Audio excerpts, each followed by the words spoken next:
Jasmin Trans bu kutilmagan voqeadan so'ng qanday ahvolda?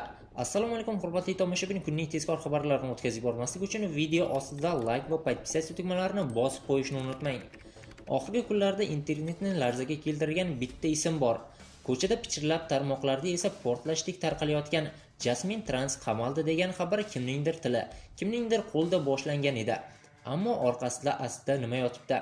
Rasmiy manbalarda jimjitlik, anonim sahifalarda Turkiyada hibsda, moliyaviy jinoyat, firibgarlik degan so'zlar qator-maqator yuribdi.